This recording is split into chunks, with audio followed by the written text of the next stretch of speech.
Like, subscribe, and share. The Curse of the Smith Family. In the north of England, there is a small village with rolling green hills and misty mornings where an old, crumbling manor stands, shrouded in mystery. The Smith Manor, once grand and bustling with life, is now a place people avoid. A heavy, ominous atmosphere hangs over the land, and the villagers whisper of an ancient curse that has haunted the Smith family for generations. The story of the Smith family begins centuries ago. The family patriarch, Richard Smith, was a shrewd and wealthy merchant who built his fortune through clever deals with nobles and the royal court. He was ambitious and cunning, always seeking to expand his influence and wealth. As his fortune grew, he purchased vast lands and constructed the Grand Smith Manor, a symbol of his success and power. But Richard's success came at a cost. Behind his wealth lay a trail of betrayal and greed. To grow his empire, Richard betrayed many of his allies, using deception and trickery to take advantage of their trust. His hunger for power blinded him to the enemies he was making along the way, and ultimately it led to the family's downfall. The curse that would haunt the Smith family for generations was born out of one of Richard's most dangerous betrayals.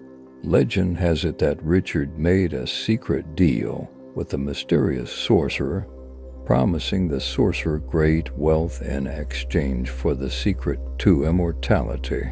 The sorcerer, said to have powers beyond this world, agreed to teach Richard the ancient magic that could prevent death. But Richard, true to his nature, had no intention of keeping his promise. Instead, once he had learned the sorcerer's secrets, he arranged for the sorcerer's murder, believing he could cheat both death and his new enemy. However, Richard had underestimated the sorcerer's power. With his dying breath, the sorcerer cursed the Smith family, vowing that Richard and all his descendants would never escape the shadow of death. The sorcerer's curse would ensure that every generation of the Smith family would suffer the consequences of betrayal and greed. At first, Richard dismissed the curse, confident in his newfound immortality. But as the years went by, the curse began to take its toll. Richard's sons died young, each under strange and mysterious circumstances. No matter how careful they were, death seemed to follow the family like a dark cloud. With each death, the family's wealth and influence diminished, and the once powerful Smith family began to fall apart. Richard's son, Thomas Smith, inherited the family's estate and fortune, but he also inherited the curse. From a young age, Thomas had been told about the family's dark history and the mysterious deaths of his uncles. Despite this, he was determined to avoid his father's fate and restore the family's honor. Thomas was clever, more cautious than his father, and he married a noble woman named Margaret, hoping that their union would bring prosperity and protection to the family. They had 2 children, a boy named John and a girl named Elizabeth. Thomas believed that through his cunning and careful planning, he could break the curse and bring the Smith family back to glory. He sought out mystics, fortune tellers, and even hired sorcerers who claimed they could remove the curse. But despite his best efforts, Thomas could not escape the family's doomed fate. His downfall came during a business deal that went horribly wrong. One of his old associates, a man Richard had once betrayed, sought revenge. In what was described as a bizarre accident, Thomas's ship mysteriously capsized on a calm river, and he drowned. Some say it was the curse at work once again. Thomas's death devastated his wife Margaret, who was left to raise their children alone. Consumed by grief, Margaret became obsessed with protecting her children from the family's dark history. She moved them far away from the manor, hoping distance would protect them from the curse. But as she would soon learn, there was no escaping the Smith family's fate. Thomas's son, John Smith, inherited what was left of the family's wealth, but he wanted nothing to do with the manor or the family legacy. Haunted by the curse, John distanced himself from the Smith name, moving to the farthest corners of the world in search of freedom. For a time, it seemed like he had succeeded. John built his own business empire overseas, far from the shadow of his family's past.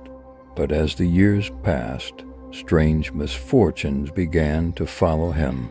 His businesses faltered, his partners mysteriously disappeared, and fires consumed his factories. Worst of all, even his closest friends and allies turned on him. In the end, John's life was cut short in a freak accident. He was on his way to meet a potential business partner when his carriage was hit by a runaway horse, killing him instantly.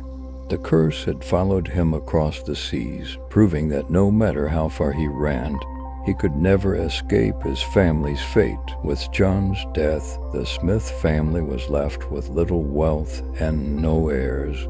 His sister, Elizabeth Smith, was the last living member of the once powerful family. Unmarried and childless, Elizabeth had watched her family crumble, one member at a time, always with the curse lurking in the background. But unlike her brother and father, Elizabeth didn't try to run. Instead, she returned to the crumbling Smith manor, determined to face the curse head-on. She spent years researching her family's history, poring over old documents, and searching for any mention of the sorcerer her grandfather had betrayed. Eventually, Elizabeth discovered an ancient book of spells, one that had belonged to the sorcerer. In it, she found a way to end the curse, but the cost was steep. To break the curse, someone had to offer their own life willingly, sacrificing their soul to the sorcerer's spirit in exchange for the family's freedom. Elizabeth didn't hesitate. She knew that her family had suffered long enough, and if she didn't act, the curse would continue to destroy anyone who bore the Smith name. On a stormy night, Elizabeth performed the ritual. She lit candles throughout the manor and recited the ancient spell. As the final words left her lips, the wind howled and the trees outside the manor shook violently. Elizabeth's body began to weaken, and she collapsed to the floor, her life force slowly draining away. In her final moments, Elizabeth smiled, knowing that her sacrifice had freed her family from the curse. She died peacefully, her eyes closed as the storm outside quieted. After Elizabeth's death, the curse seemed to lift. The Smith family was no more, and the manor was abandoned, left to decay. Over time, the story of the curse faded into legend, and the villagers stopped speaking of the once great family. But some say that on stormy nights, you can still see Elizabeth's ghost walking through the ruins of Smith Manor, watching over the land and ensuring that the curse never returns. And while the curse may be broken, the dark history of the Smith family serves as a reminder of the price of betrayal and greed.